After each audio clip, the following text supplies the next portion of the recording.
Hello, welcome to the lecture. Let's understand how to do a database connectivity with MySQL library.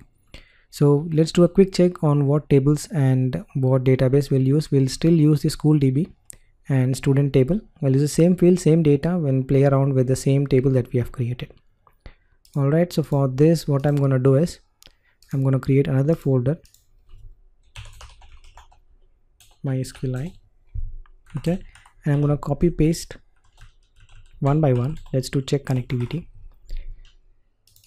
right? And then this is copy over from PDO, so we'll change it to MySqli.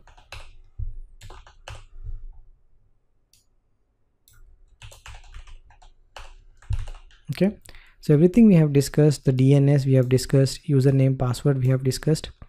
The only change that you have is how do you use the library. Okay, all right, so instead of PDO you will say MySqli.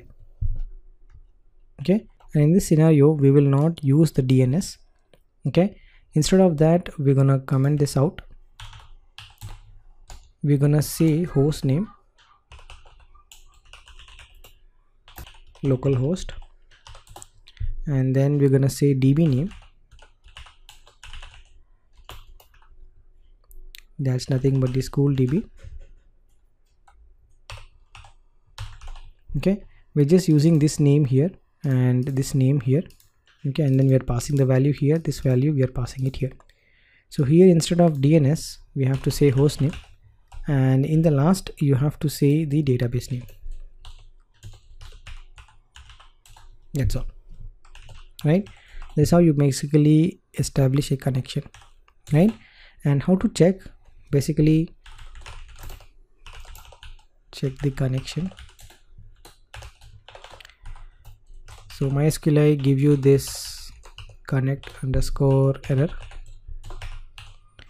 With this you can check the connectivity, or you can now say die connection failed, and you can actually print this, right? You can actually print this value. Okay, and you can also close the connection. Okay, DB you can say close. Okay, so this establishing a connection. Okay, this is we are doing with MySqli, and this is checking the connection, and this is closing the connection. Okay, so let's execute this.